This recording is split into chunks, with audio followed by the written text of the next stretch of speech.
Well, greetings to everyone. Very nice to be on again. And I've persuaded Nick Ward to come on again because things now are moving so very quickly for all sorts of reasons that you probably wouldn't necessarily know about unless it's your field, and your doctors and surgeons and lawyers and whatever it happens to be. This is our field. So it's our duty to give you the heads up. And at the moment, the heads up need to be given a bit more often than we used to do. So here we are. I'm going to pick his brain, and he can tell us what's going on. And it's always good to get him on. And I'm going to hand over to him for his words of wisdom, and I'll just jump in. And if I jump in, it'll be because somebody has asked me. One of you on my channel has asked me, and I'll jump in and ask him. But knowing Nick, he'll probably cover it before we even get there. So, Nick, tell us what's the word on the street.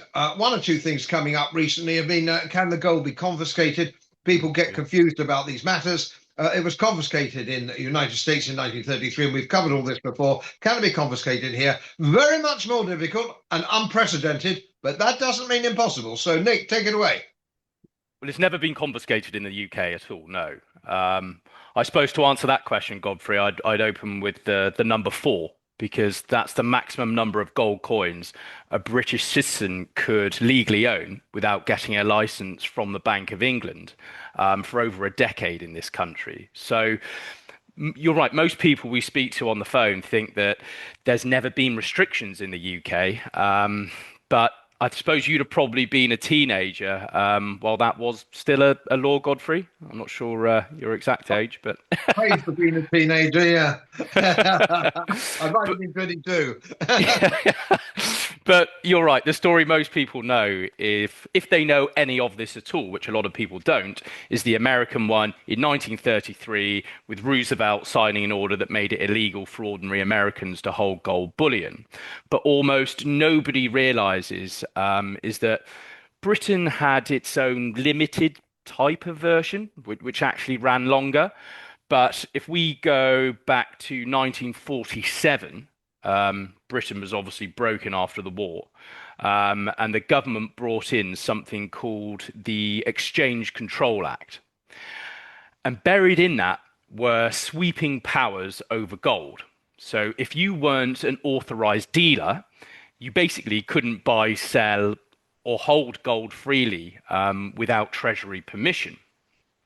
But there was a small exemption for genuine coin collectors there. So it wasn't quite as heavy-handed as the American version, of course not. No one was kicking your door down and asking for your gold. But it was the same underlying idea, I suppose. It had the same premise in that the state has bigger problems than you, so your gold has become useful to solving their issues, basically. But look, by 1966, under Harold Wilson and his government, they tightened things even further. Obviously, the pound, as you know back then, Godfrey, was under so much pressure. So what they did with this act is they amended it to restrict gold coin ownership, which is where the four coin number actually came in. So you could only hold four gold coins minted after 1837 without a license. And anything more than that, and you needed the Bank of England sign-off, which meant proving you were a genuine collector rather than just someone that was stockpiling gold. But the thing that surprises most people there is that this actually wasn't even repealed until 1979 under Thatcher. And that was just part of scrapping the exchange controls more generally, really. So the long and short of it, to get down to that question, we had over 30 years where the British state had legal power over how much gold its citizens could actually hold. And think about what was going on then back then, Godfrey. You had obviously the oil shocks, inflation hitting about 25% in the mid 1970s. The IMF had to come and bail the UK out in 76. It really was one of the most embarrassing moments in British economic history. And gold was doing exactly what it should have been doing in that environment, and that was holding its value while the pound was getting hammered, basically. And the government's response to that, if you were diligent, well, it was to restrict how much gold you could actually hold. And forgive me for saying, but it does seem very reminiscent of where we are now in the economy. I mean, the debt side is far worse than it was back then, Godfrey. I think national debt was around 60% of GDP in the 70s. Today, it's nearly, well, 95, 100%. So that's very telling. And that was the specific trigger that pushed the government to act in the 1970s. So there's a motivation there. Are they going to stop people holding gold? No, I don't think they're even going to bring out any restrictions at the moment. I wouldn't say that at all. But there is precedent for it. They have got precedent. There's nothing to stop the government doing anything in this day and age. And this is why I think it's very important to actually hold the right type of gold as well, because not all gold is treated the same in the UK, as we well know. And I think hopefully this will give your audience some genuinely practical advice here, or guidance at least. But UK legal tender coins, so sovereigns and Britannias, they're completely exempt from capital gains tax for UK residents. So it doesn't matter how much they've appreciated, there's no capital gains tax to pay when you sell. And of course, the music on the street, Godfrey, is capital gains tax may be going up to, well, in line with income tax. So that really is a great benefit of them. Gold bars and coins from other countries, however, well, they're not considered legal tender, and they don't qualify for that. They're the same metal, they're the same weight, but they have a completely different tax treatment purely because of that legal tender status. Now, look, if we lay a history now on top of this, I think this is actually where it does get really, really interesting for anyone that's already got gold coins. So if we go back to the 1966 restriction and that 4 gold limit, it only applied to coins that were minted after 1837. Now, anything older than that was left alone completely. It was exempt. It was treated as numismatic. So if you happened to own a very old sovereign, you weren't touched by these reforms. And the thinking at the time behind this was that a coin like that isn't purely just for investment purposes. It's a piece of history, a numismatic item, where the rarity and the story mattered just as much as the metal. And governments in history, it doesn't matter whether it's in the UK or the US, they've generally left that category alone completely, because targeting those holders was never really worth the effort compared to the newer bullion, which was capped. So look, who knows how it would play out again, but there is, like I say, there is precedent for it. Look, 1837 was where the line landed last time, Godfrey, for administrative and practical reasons that were very specific to that time. But I could easily imagine the government drawing it somewhere maybe more recent now in this day and age, if they ever did come to go and do that. I don't know. Maybe decimalisation, for example, in 1971. That was obviously the last time, of course, that we had a complete overhaul of the UK currency system. So to me, that might seem like a natural place for the government to draw it. I don't know. If the government ever needed a clean, defensible dividing line, if you like, between old currency and modern currency, for me, arguably, that would seem maybe the natural one to reach. I don't know. Look, there's also an argument to say that it could be 1917. So any sovereign before 1917 wouldn't be touched here.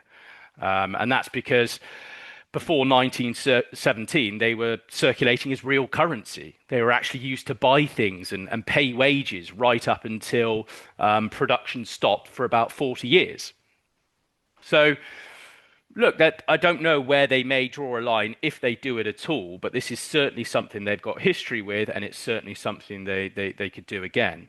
I Um, think I think perhaps it's worth just mentioning here that the retail holders of gold here in this mhm, country is still very, very tiny. It's mhm. a tiny percentage of your portfolio. You've got your stocks and your bonds and your property and bits and pieces. People actually holding gold coin of the realm, Mhm. as much astonishment to you and I, dear boy, is extremely small. For me, it's a no-brainer. It's a Yep, no-brainer. I wouldn't be holding overpriced stocks, overpriced bonds, or something so visible as property where they can get their hands on it in a wealth tax, etc., etc. But exactly. It's that's 3%, neither here nor Godfrey, that the I retail read guys this are morning. still here. You're still here. So anybody listening to this who hasn't put their toe in the water or is wants to put their toe in the, or has already taken a position and would like to increase a position, I don't think it's going to get better than now. But as we say again, just I have to just say this all the time. We pop in. It is not. Don't trade. It's not for the short term.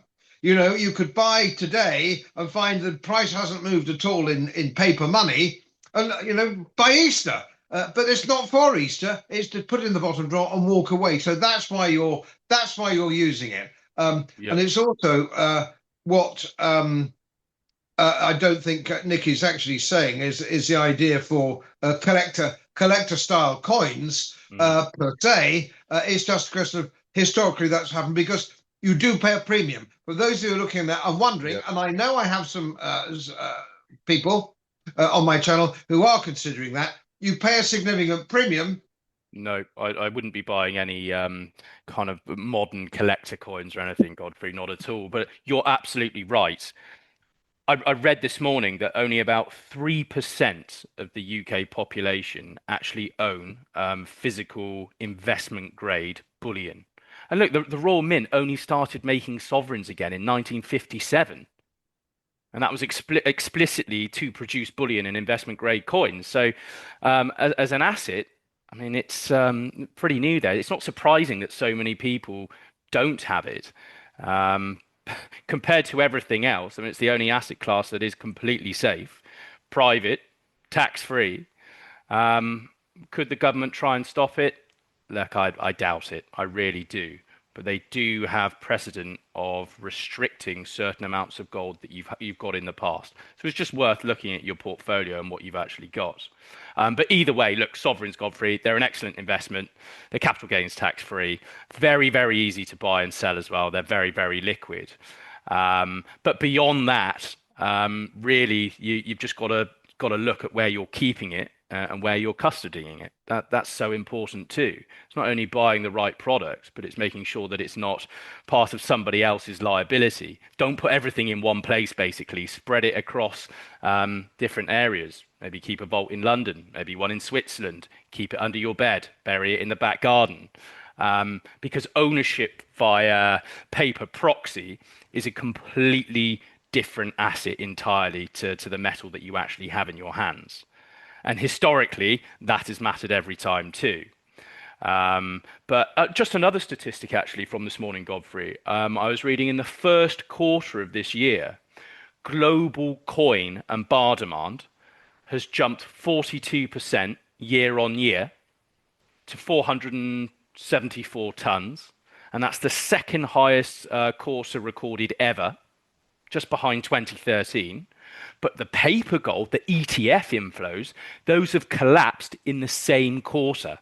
I think it's down from 220 odd tons to about 60, 62. That, I mean, that is so telling as to what's happening in the market right now, and why I'm talking about this and bringing it up because look, the smart money is already moving this. It's already moving this way, and you've just got to understand why. But before the herd follows and inevitably wants to load up on it. I mean, central banks globally have been buying gold heavily. Poland, China, India, Turkey. Over 1,000 tons a year at points in this cycle.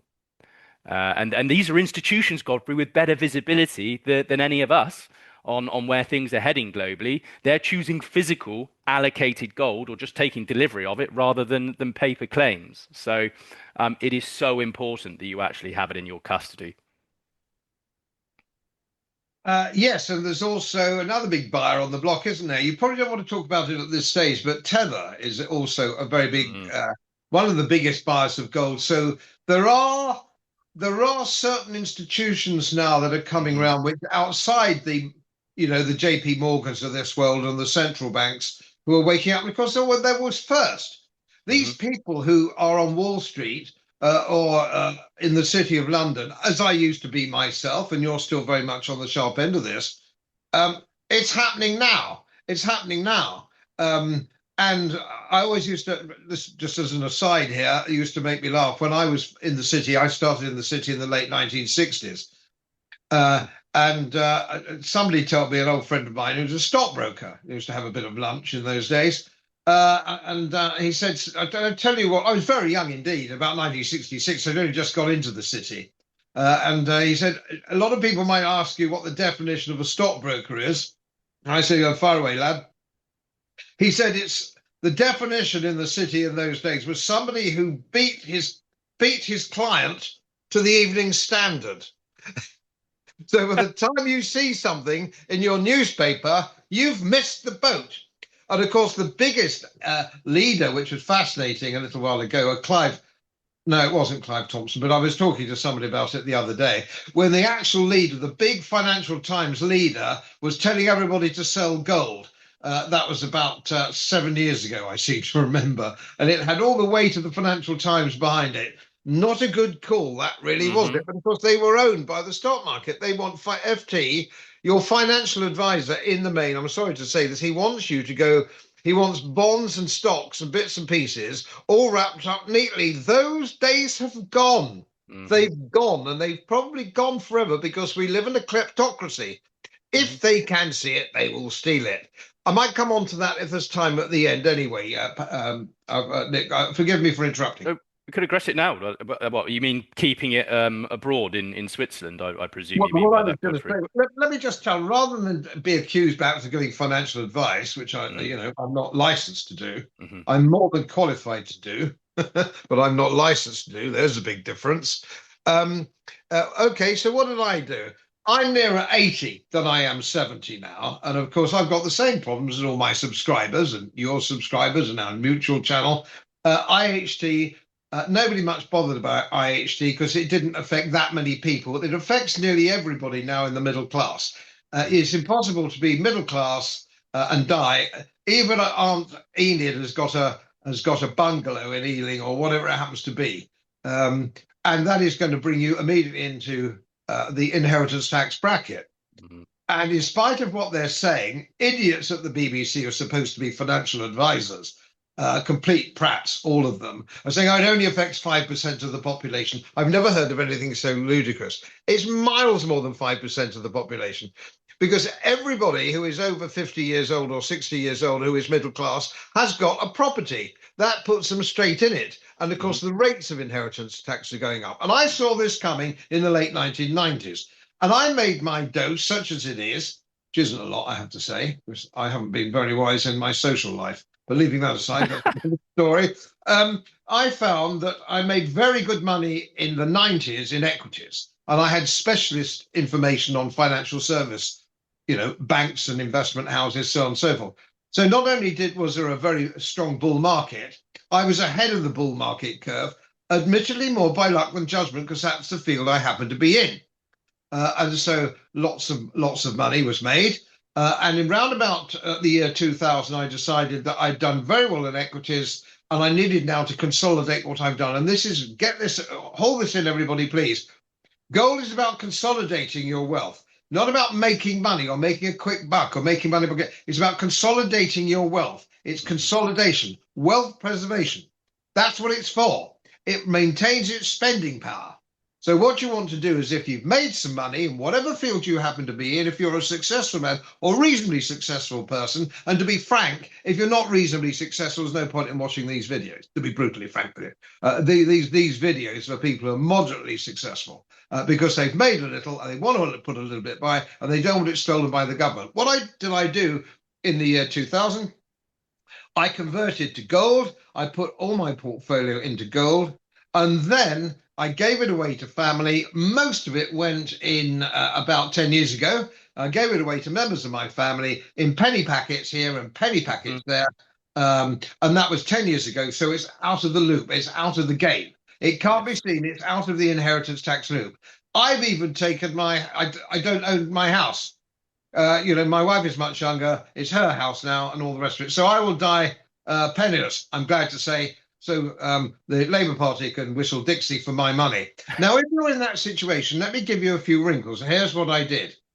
I changed it to coin of the realm to get rid of capital gains taxes. And it's also worth bearing in mind, Godfrey, you've also got the older sovereigns too.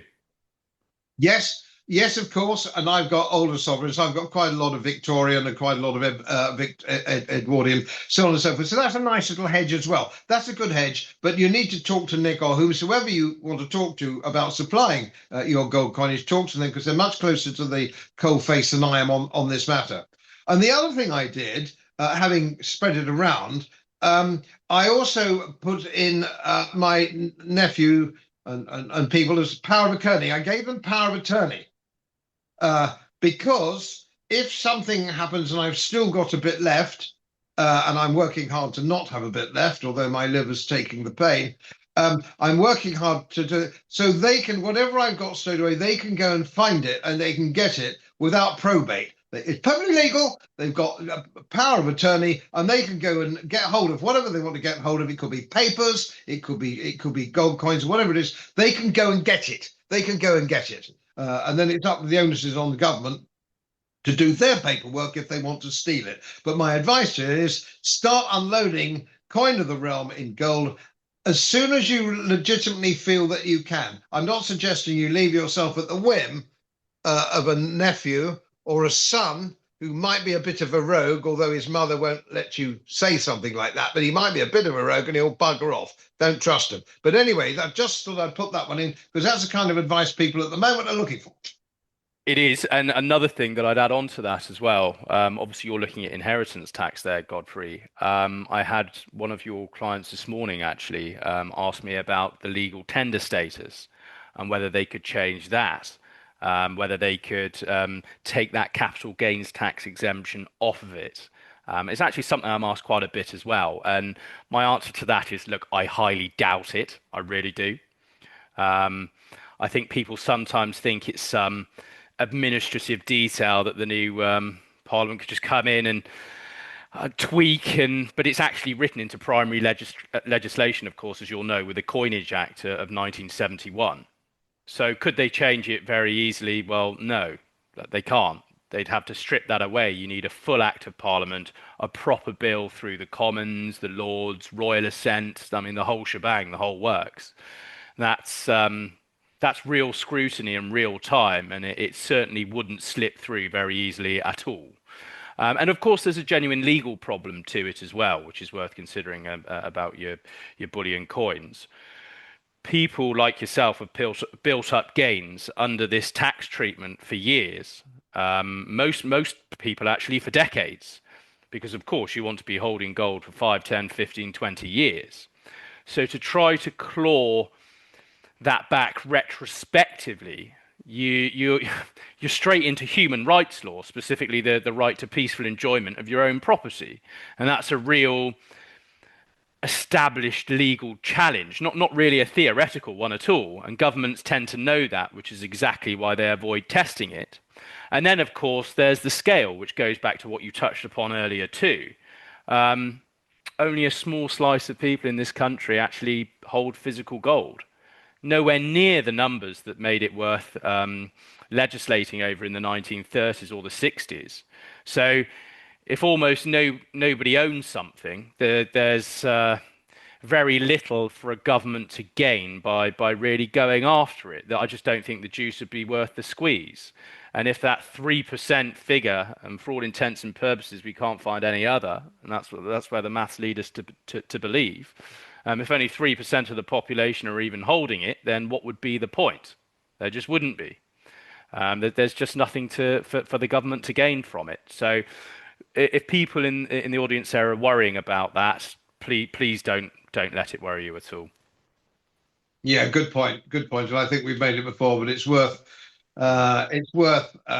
considering all these matters. And of course, there is a wealth tax coming. They've made no secret Mm. about the fact there's going to be a wealth tax. Yep. So you just need to keep a weather eye out. And of course, a lot of people do say, and on my channel, say, "Oh, well, I've got this and I've got that and I've got the other." Just be circumspect. It's very difficult for them to put a wealth tax on something which is still relatively off the radar, as we've said, and that you bought 6, 7, 8, 9 years ago. They've got to be very wick to actually find anything of that nature and then value it. And so it goes on. So you do have to be careful, but you must always remember that we do live in a kleptocracy, and every major disaster financially that the country's had in the past has been under a Labour government, under a socialist government, notwithstanding that, to be brutally frank, the Conservative Party under Boris and the others, and Theresa May and so on and so forth, were socialist governments. But they were not manic, mad socialist governments. They were just socialists, and they were pretty evil, which is why the party's gone to the wall. But these people are fanatics. We have in government at the moment are fanatics. And it's not just a kleptocracy, they hate you. Mm. If you've got like I have, a small holding in the countryside, they hate you and they're coming for you. And it's be one tax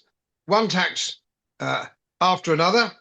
Mhm. And I always say the same thing. It's boring, boring, boring. I'm saying it again. Would you drive your car to the seaside on a bank holiday and leave an expensive camera on the back seat and not lock the car? And that's basically, if you don't pay any attention to it, that's exactly what you're doing. Well, I've got so many clients at the moment just leaving the country entirely, Godfrey. Again, another statistic I read earlier was there's 20,000 millionaires leaving the country now in the last 6 months. It's no longer 10,000. It's doubled. People are starting to fret about exit taxes as well, on unrealized gains. So if you want to leave, well, the value of your property is that, your value of your business is that. We'll decide how much that's going to be, and you've got to cough it all up front, even if you're not liquid for it. That's terrifying so many people, so they're just upping sticks and getting out. It is worrying. It does worry me, but hey, what can be done, God is. I would argue again, I've said it before, that is a view for custody, in my view, in Switzerland. Because the simple reason is if it's physically in Switzerland and you pay for it, it's not cheap. You have to get it. You have to get it there. You have to pay for it while it's in custody and the insurance and all that kind of thing. But once it's there, it's not here. And But so consequently, all you have to do is worry about where you are personally, not where some of your money is. Yes, you can put yourself abroad. You can go to Guernsey, you can go to Jersey, you can go to the Isle of Man. But believe me, none of this is easy now. It's not easy now, it's very complicated. There's lots of hoops. So what you want is the equivalent of the tea caddy. If it's in the tea caddy, and if it's a lot of it, the tea caddy is in Zurich. And it's, don't forget, it's not a question of moral high ground. See, the socialism takes the moral high ground. They say, oh, if you're dodging your taxes, it's somehow immoral. No, just a minute. Tax is theft. Tax is theft. Godfrey, And they could even still take it there, of course, because if of you haven't course they left, can. they take your international, they take your silver and gold into account, even if it's over there. This is why people are actually leaving the country entirely. Exactly. However, don't let's leave the window of the car open. Let's put the expensive camera in the boot. At least we can do that. Well, it's no, who knows where it's going to end? But as soon as a tax comes in, they always go up. they never ever come down. Now, will there be a wealth tax? I don't know practically how they could get it through. I really don't. But is a mansion tax a lot easier to do? Well, yes, I think that's the first one that's going to The come in. low-hanging The fruit. The low-hanging fruit, low-hanging fruit. very easy to get everybody's properties. They can't get out of them. They're not particularly liquid, of course. Property market is not doing very well at the moment whatsoever. Most homes in London would come within that immediately, some of which, I mean, you'd be forking 30, 40 grand a year up in liquid cash just to pay your mansion tax. You've got a very big property here. So I think in all likelihood, that's probably the one that they'll do first. But of course, it may start at 1%. As successive governments come in, that will go to 2%, 3%, 4%. The rhetoric is just contributing a little bit more. Where does it end? But Well, I digress, Godfrey. I've gone off piste. do we need to just talk about anything at this stage more? We can always come back, can't we? No, this is really, Godfrey, it's just about safety, security, wealth preservation, not letting your money in the bank just inflate away to zero, because I think economic conditions are very reminiscent of the 70s. And if inflation goes up to 20 odd percent, you'll soon see the value of your savings compound to nothing. So for anything that you want to keep there for the long term that you don't need for your living expenses, that's what you'd siphon off, put it into gold and just leave it there. And hope that it actually doesn't go up, because that's a surefire sign that the country is absolutely on its knees and has collapsed. But of course, the gold price is starting to go up again now. I was just reminded of something. I was in town today. I just went into town. It's a silly little story, but I had a rather crumpled £5 note in my pocket, and I went into the baker's just to buy a few buns.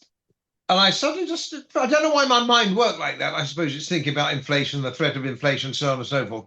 That £5 when I was 18 years old, a pint of beer was about a shilling.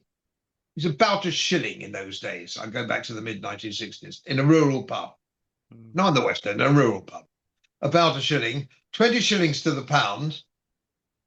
That £5 note would have bought 100 pints of beer. Isn't that extraordinary? If I had a time machine and went back with that fiver, that's inflation. That's spending power. It's quite extraordinary, and it happens so slowly, like the boiled frog. It happens so slowly, we sort of don't notice it. Exactly. We notice hyperinflation, but we don't notice run-of-the-mill ordinary inflation ticking at 3 or 4%. And it has been for some years. Wait till it gets. I lived through the 70s. I remember it quite well. It was running at 17 and 18%. And it's not just financially that's happening. Of course, that's the one headline thing that you can look at. But look, it's happening everywhere in life with civil liberties and new rules and regulations and controls. And you can't do this, you can't do that. You're being surveilled and monitored everywhere that you go. Well, what is the ultimate aim of all of this? I think it's well, of course, we all know it's a central bank digital currency. That's what they want. Whether they call it that or not is a moot point. But it's really universal basic income. I think they do want a lot of people dependent on the state there, Godfrey, and of course, then they can be controlled even further. So yes, who knows? But I wouldn't want to speculate any more there. Anyway, everybody, let's on a high note, you have access to my website, and you have access to Nick. Well, you'll find his number on my his email and stuff on my website, should you want to speak to him personally. But you'll find all in the website. Have a word with them. I know he's available, and so are his colleagues, all nice fellows. If you want to speak to them, and it's entirely up to you. But don't say we didn't tell you. All right. Yeah, start by just having an honest conversation about why you really want gold. Is it purely price growth, or is it generally wanting something that's outside the system and will give you that long-term financial stability? then look, give us a call. We'll tell you everything you need to know about it, whether it's custody, VAT, capital gains tax, storage versus keeping it at home. None of it's very complicated. It's just never really taught. So most people will go on to make a six or sometimes even seven-figure decision with almost no grounding as to how it actually works. And that's basically the gap that we're trying to close here. So yes, do feel free to email me too, or give me a call. And yeah, pleasure as always, Godfrey. Okay, thanks for coming on again, dear boy. Thanks a lot. Take care. Bye. As most of you know, my work is very heavily independently research based, and I get my information from all over the world. It would help if you press the subscribe button and the little bell next to it, because the more subscribers I have, the more likely it is that international independent research institutes will share their material with me. It's most helpful, and then of course I automatically share it with you. So surprise, won't cost you anything. Thank you very much.